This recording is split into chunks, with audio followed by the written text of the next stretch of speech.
तो हेलो दोस्तों, मेरा नाम विशाल। इस वीडियो में हम बात करने वाले हैं स्क्रूटनी से रिलेटेड कुछ क्वेश्चन के बारे में। बहुत से स्टूडेंट के कमेंट्स आ रहे थे, स्क्रूटनी उससे संबंधित बहुत से क्वेश्चंस आ रहे थे, तो इस वीडियो में हम उन्हीं क्वेश्चंस के बारे में बात करेंगे। तो फ्रेंड्स, इसका लास्ट डेट जो है 25 मई 2020 तक है और उससे पहले आप अप्लाई कर सकते हैं।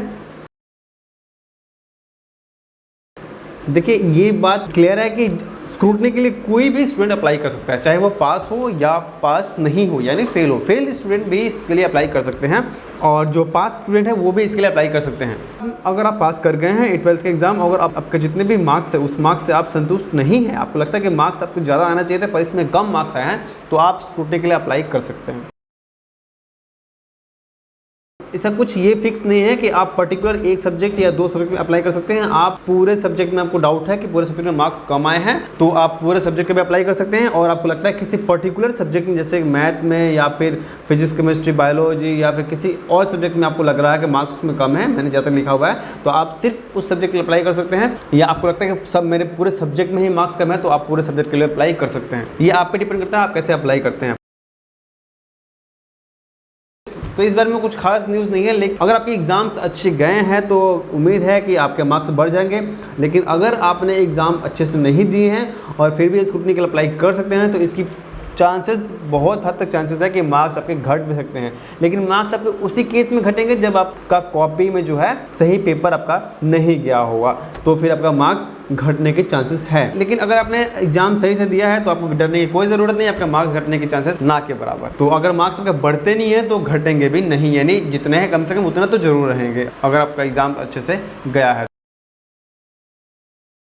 तो दोस्तों, आपको बता दें कि रिजल्ट इसका कोई फिक्स नहीं है, लेकिन लास्ट डेट जो है 25 मई तक है। 25 मई के बाद कॉपी रिजांच होने शुरू हो जाएंगी। बेसिकली रिजल्ट, कॉपी रिजांच तो शुरू हो चुकी है। आपको रिजल्ट जो है 25 मई के बाद से देखने को मिल जाएगा। इसका रिजल्ट जो है वन टाइम नहीं आता है। इसका रिजल्ट जैसे जैसे कॉपी चेक होता है वैसे वैसे रिजल्ट जो है नेट पर अपलोड होते जाता है, तो आपको बार बार लॉगिन करके देखते रहना होगा कि आपका मार्क्स बढ़ा या नहीं बढ़ा। तो लिंक आपको नहीं पता है तो लिंक डिस्क्रिप्शन में मैं दे दे रहा हूँ, आप वहाँ से जाकर अपना रिजल्ट लॉगिन करके चेक कर सकते हैं, जो आपका रजिस्ट्रेशन नंबर मिला है उससे। तो फ्रेंड्स, इसके लिए कुछ साइट पे कुछ ऐसा मेंशन नहीं है, लेकिन अगर आप दो में ऑलरेडी अप्लाई कर चुके हैं, दो या दो से ज़्यादा सब्जेक्ट में अप्लाई कर चुके हैं, कितना भी सब्जेक्ट में अप्लाई कर चुके हैं, उसके अप्लाई करने के बाद आप चाहते हैं कि और सब्जेक्ट में अप्लाई करें, तो ये पॉसिबल नहीं होगा। आपको एक ही बार डिसाइड करना होगा कि आप कितने सब्जेक्ट के लिए अप्लाई कर रहे हैं। तो आप बेहतर होगा पहले से समझ लें इसको, और जिस सब्जेक्ट में आपको कम मार्क्स लगे उन सब्जेक्ट में जाकर अप्लाई कर दीजिए, क्योंकि बाद में इसको अप्लाई करने का मौका नहीं मिलेगा आपको।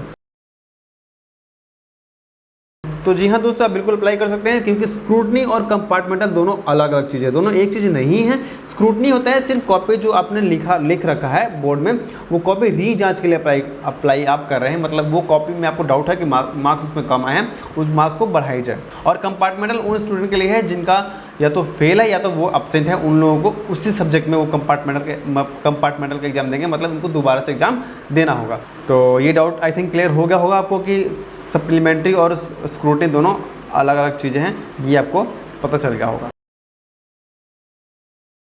तो दोस्तों, इसके लिए कुछ नहीं कर सकते, बिहार बोर्ड की तरफ से कोई ऑफिशियल अनाउंसमेंट नहीं हुई है इसके लिए कि और इसका फॉर्म कब से अप्लाई होगा। लेकिन फिर भी आपको एक अनुमानित टाइम बता देता हूँ कि जैसे ही लॉकडाउन खत्म होता है, यानी 31 मई तक लॉकडाउन है बिहार में, 31 मई तक लॉकडाउन है बिहार में।